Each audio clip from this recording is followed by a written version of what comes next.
चलिए Contra voucher क्या होता है, ध्यान से देखिएगा। कॉन्ट्रा यानी हम लोगों ने सेल्स पेमेंट वाउचर है ना, ये सब हमने अकाउंटिंग वाउचर्स के अंदर बहुत सारी चीजें सीख लिया। माल को परचेज करना, सेल करना, रिसीव करना और पेमेंट देना भी हो गया, कैसे देना है, बैंकिंग के थ्रू देना है, कैश टू कैश पेमेंट करना है। आज हम लोग को क्या सीखना है, कॉन्ट्रा के बारे में। ये कॉन्ट्रा होता क्या है? कॉन्ट्रा ये बैंकिंग कारोबार होता है, यानी बैंक के द्वारा किए जाने वाले कारोबार को कॉन्ट्रा कहते हैं। और इसमें दूसरी बात जो ध्यान देना है, वो देने वाले भी हम होते हैं, लेने वाले भी हम होते हैं। यानी या तो हम, मेरे पास पैसा है, जैसे 10,000 रुपया कैश है, अब मैं अपने बैंक में ले जाके अपने खाते में बैंक में डाल दूंगा, ठीक है, तो वो क्या हो गया, कॉन्ट्रा कहेंगे आप उसको। या नहीं कि आपको किसी दूसरे ने दिया है आपके बैंक में, तो वो कॉन्ट्रा नहीं कहलाएगा, वो पेमेंट कहलाएगा। उसको आपको उसने क्या किया, आपके कस्टमर ने पेमेंट किया हुआ है, लेकिन आप ही का पैसा है, आप ही का पैसा। आप क्या कर रहे हो, अपना पैसा बैंक में ले जाके जमा कर रहे हो, या बैंक से निकाल रहे हो एटीएम लगा के, या एक बैंक से दूसरे बैंक में। जैसे आप बिजनेस कर रहे हो तो एक बैंक तो होगा नहीं, जाहिर सी बात है, 2 बैंक, 3 बैंक, 4 बैंक तो होंगे ही होंगे।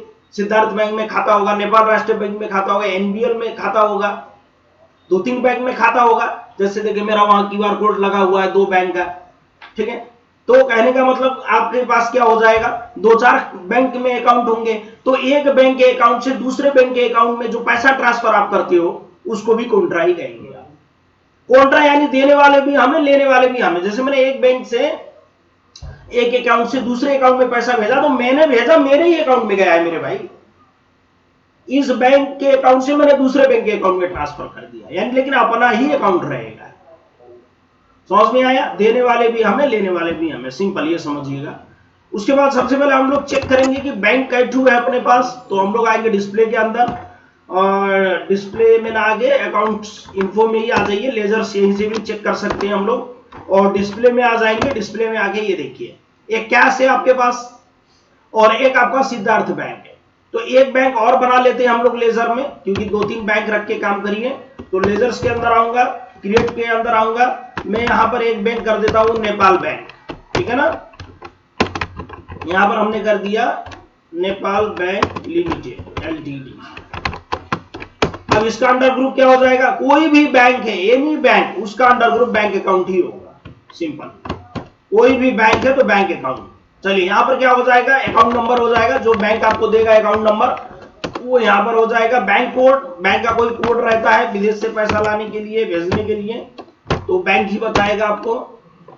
ब्रांच, सपोज ये मेरा बुटवल में है, ये खाता मैंने बुटवल में खुला रखा है बुटवल के कस्टमर के लिए, लेकिन मैं अपने खाते से भेज रहा हूं पैसा, वो कॉन्ट्रा होगा। अगर कोई कस्टमर दे रहा है तो वो कॉन्ट्रा नहीं कहलाएगा, आप ही खुद अपने अकाउंट में डालोगे, ठीक है। चलिए 1-2 बैंक मैंने बना लिया। अब मेरे पास क्या करना है, अकाउंटिंग वाउचर्स के अंदर आना है। अकाउंटिंग वाउचर के अंदर आने के बाद अब हमें करना है कॉन्ट्रा। ये देखिए यहाँ पे आ जाएंगे, F4 बटन दबा दीजिए, शॉर्टकट कॉन्ट्रा हो जाएगा। अकाउंट्स, अब अकाउंट के अंदर आपका 3 है, यानी एक कैश है, एक नेपाल बैंक है, एक आपका सिद्धार्थ बैंक है। तो मैं देखूंगा मेरे पास कैश है कि नहीं है। कैश मेरे पास 3 लाख रुपया है, और 3 लाख रुपया कैश लेके चलना तो थोड़ा डेंजर है भैया आजकल के पीरियड में। बॉर्डर जैसे पार कर वो पकड़ लिए वही, ठीक है। तो हमें क्या करना है, हमारे पास कैश 3 लाख रुपया है, तो चलिए ठीक है। अब इस कैश को मैं यहां लेता हूं सिद्धार्थ बैंक। सिद्धार्थ बैंक में कितना है मेरे पास पैसा, 76,000 रुपया सिर्फ है, और कैश मेरे पास कितना है, 3 लाख है। अब मैं क्या करूंगा, नीचे लूंगा कैश, कैश मेरे पास 3 लाख रुपया है। अब मैं यहाँ पे अमाउंट, अब यानी कैश में जमा कर रहा हूं सिद्धार्थ बैंक में, ठीक है। मेरे पास क्या है, 76,000 रुपया है। अब मैं 76 में 2 लाख रुपया जमा करना है मुझे, सपोज के लिए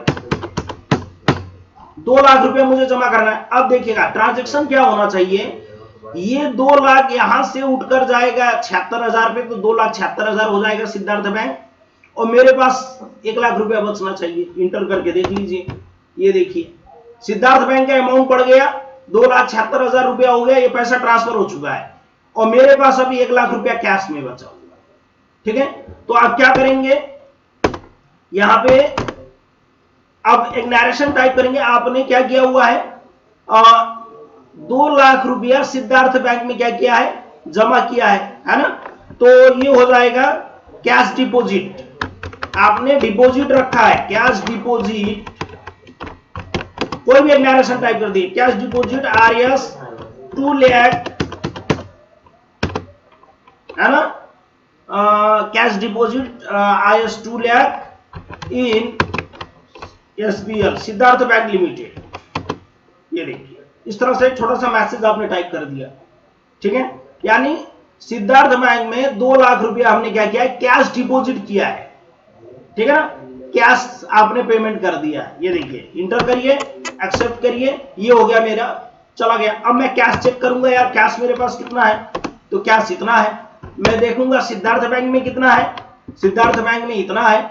और मैं देखूंगा नेपाल बैंक में कितना है, देखने के लिए ऊपर वाला ही लेजर लीजिए। और ये देखिए नेपाल बैंक में 0 है क्योंकि नया अकाउंट है मेरा।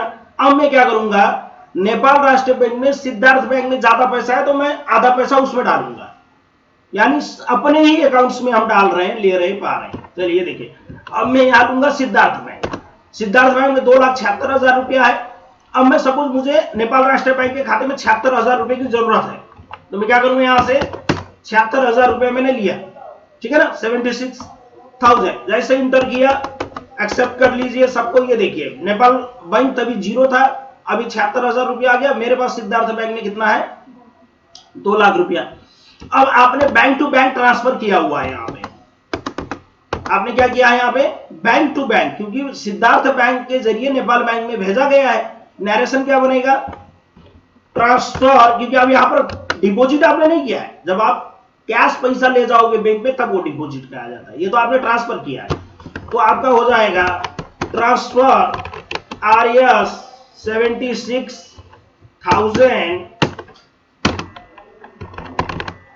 फ्रॉम, कौन से बैंक से भेजा है, सिद्धार्थ बैंक ने भेजा है, SBL टू कहां पे भेजा है, NBL नेपाल बैंक लिमिटेड। ये देखिए शॉर्टकट में मैंने लिख दिया है NBL। ये देखिए ट्रांसफर RS यानी 76,000 रुपया फ्रॉम सिद्धार्थ बैंक से नेपाल राष्ट्रीय बैंक में भेज दिया गया है, 76,000 रुपया। एक्सेप्ट करिए और ये देखिए अब आके हम लोग क्या करेंगे, इसको चेक करेंगे, डिस्प्ले करेंगे। अब वहां पर मेन जो है हम लोग समझ पाएंगे अकाउंट्स बुक, लेजर, और यहां पर हम आके चेक करेंगे कैश कि कैश था तो हमने क्या क्या काम किया है। क्या रिसिप्ट मैंने 2 मरतबा रिसीव किया है ना, किससे किससे रिसीव किया है, A to Z मोबाइल को मैंने पेमेंट किया है, यहां पर देखिए। और सिद्धार्थ बैंक में दिखा रहा है कॉन्ट्रा, ये देखिए 2 लाख रुपया कैश था मेरे पास, 2 लाख रुपया मैंने जमा किया हुआ है बैंक में, सब रिकॉर्ड आ गया। अभी मेरे पास कैश कितना बचा हुआ है, कितना बचा, 1 लाख रुपया बचा हुआ है कैश अभी मेरे पास है उतना। चलिए आते हैं सिद्धार्थ बैंक का रिकॉर्ड चेक करते हैं कि सिद्धार्थ बैंक के जो पैसे थे वो कैसे कैसे कहां कहां गए। तो ये देखिएगा 2 मरतबा सिद्धार्थ बैंक में आया है पैसा, और सिद्धार्थ बैंक से 2 मरतबा पेमेंट किया गया है ना, 1 मरतबा, और 2 मरतबा कॉन्ट्रा किया गया। कॉन्ट्रा के अंदर क्या किया गया है, कैश आया है सिद्धार्थ बैंक में 2 लाख रुपया, तभी जैसे मैंने कैश देखा था तो वो बता रहा था 2 लाख रुपया जमा है, तो ये भी बता रहा भैया कैश 2 लाख रुपया आया हुआ है, और नेपाल बैंक लिमिटेड को 76,000 रुपया क्रेडिट किया गया है, यानी भेज दिया गया है सिद्धार्थ बैंक के जरिए। और ये देखिएगा 2 लाख रुपया अभी कहां पर है, सिद्धार्थ बैंक के पास है। ये लेजर अभी आपका सिद्धार्थ बैंक खुला हुआ है, समझ में आया। अब आते हैं नेपाल बैंक लिमिटेड में। नेपाल बैंक लिमिटेड पे देखेंगे तो सिर्फ क्या किया गया है, 76,000 रुपया आया हुआ है सिद्धार्थ बैंक के जरिए। अभी इसके पास टोटल 76,000 रुपया इस बैंक के खाते में। क्लियर, जाइए और यही